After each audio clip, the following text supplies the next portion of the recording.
rank for buck exercises. My style of coaching, dudes over 40, we're pretty busy in life, so we're limited to what we can do. For most men over 40, mobility will have more benefit than anything else. And this exercise here is one of my favorites because it covers so many areas.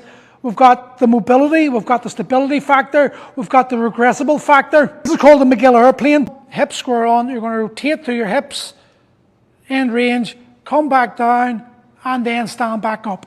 The first part of the McGill airplane is a hinge. If you don't know how to do a hinge, I'll use this as an example. When doing a deadlift, kettlebell swing, snatch, clean and press, hip thrust, etc., they're all hinges. A lot of people doing deadlifts, this is what they end up doing. You see the way I move forward because I push my knees forward? Ideally, in a hinge, imagine you're going to have something that's blocking your knees and you push your butt backwards. So my shins stay nice and vertical and my ass goes back. And as a consequence of my ass going back, my head lowers towards the floor. A lot of people, when they do the hinge, what they do is they bend forward. I covered this last week. And they hit their head off a bar. Some of you had a bar in front of you, you would smash your head off a bar. If you do the hinge properly and you push your butt back, you can see I don't go any closer to the bar, but my butt goes back. First part of the McGill airplane is a single leg hinge. The next part you've got to remember is the stability. The core is what allows you to stay strong. It takes a while to build, but just because you're not capable of doing something in its truest form doesn't mean you can't regress the exercise to allow you to ingrain the movement pattern in a lesser stressful position. This is the stability I'm talking about. If you can find something to allow yourself to be more stable, you're going to find your nervous system granting you the mobility, the strength, etc. you need to do the movement. We can hold on to the pole, get ourselves in a nice straight upright position. Imagine kicking something back with your heel and your leg is completely locked out. Squeeze the quad. Once your foot's off the floor, squeeze your butt tight, squeeze your core. From here, you're going to hinge back like I showed. I see this all the time. People do single leg stuff. It hasn't been explained to them properly. Not wanting to counterbalance yourself. I can stay here all day. This is dead easy. My weights, I've got my head under my hip, and that's going to allow me to center balance. The second I drop my hip forward, my head comes off that center line and it now becomes a lot more focused on my glute, the outside, these wee small muscles, piriformis, glute med, etc. around here. They're going to be working a lot harder. Here, it's just balance. At this point, you can feel it in your core, you can feel it in your leg, you can feel your hamstring, your foot's working. So the most important thing to remember, first of all, is the starting position. Hips square on, as if. So look, my feet are here like this. You can see I'm evenly balanced.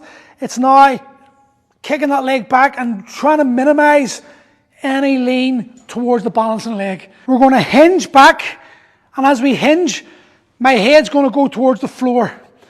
My heel must lift up in time with my head going towards the floor. Your armpit to your ankle is one block. You can't move it independently.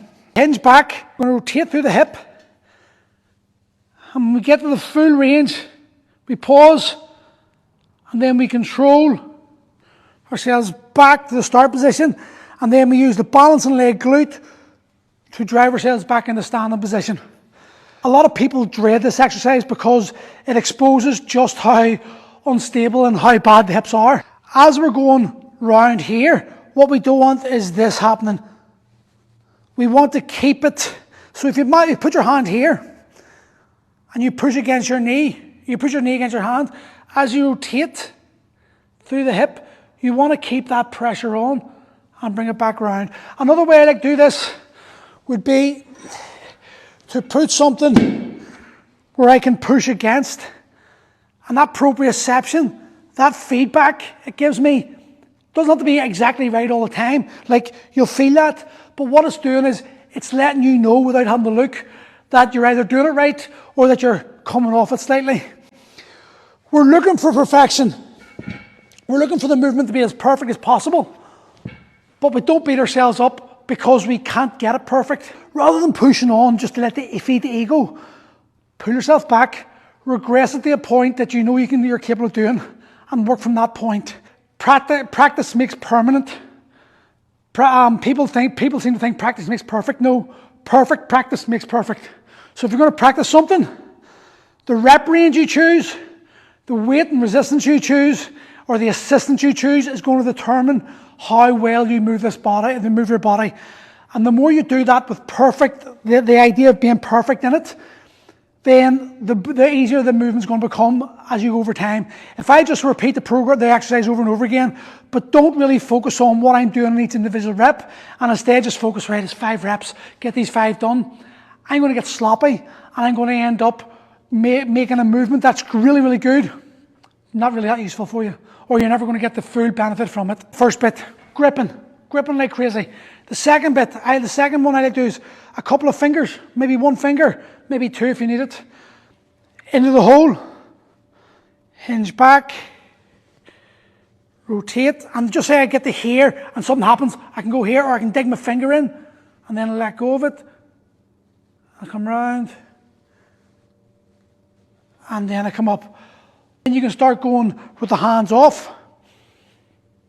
And if you need it, you can grab it and then let go and bring it back round and go. The other thing I would say about is make it as slow and as controlled as you possibly can. So this bit might be the easy part, and then this is the hard bit. So they'll shoot themselves round, and then they'll shoot back round, and then they'll slow down. Try to make it like a piston. A piston doesn't speed up, it goes tss, tss, and it keeps that steady pace going the whole way through. So you want to reach, pause, rotate, losing my balance, pause, rotate back round, pause, back up. Notice I don't lose that, don't put this leg to the floor. I go straight into the next rep, rotate, back round, and back up. The pole. So I use this pole as a way, because the pole's movable, but it allows me to slam it into the ground when I need to. So my hips stay square on. I hinge back. I rotate. Pause there, squeeze my butt. And I do a wee check at this point. Is my butt squeezed tight? Is my heel up? My abs tight? Rotate back around. At that point here is where I need to use the pole. And then I stand back up. You don't let the ego kick in and try to get you to move to a place you're not yet ready to go to. Spend time learning the movement, and then once you've learned that movement, whatever regress state you're doing in that, stay with it for at least 3 to 4 weeks until it becomes you're frustrated because it's too easy. Then you're ready to move forward. The problem I encounter with coaching guys is that we want to be able to do what you see this other guy doing, but you haven't really thought to yourself on a logical, it's all emotional based. It's like, fuck, he's doing it, so I want to do it. Your ego needs fueled. Instead of actually asking yourself, am I ready for that point yet? And this applies to all training. I'm always about this. When you come to my age, a bit younger, a bit older, it's not about the six-pack anymore. It's about allowing yourself the ability to train at a consistent level, so that if you extrapolate your exercise to 5 years down the line of consistent training, you're going to be in a much better position than you are now.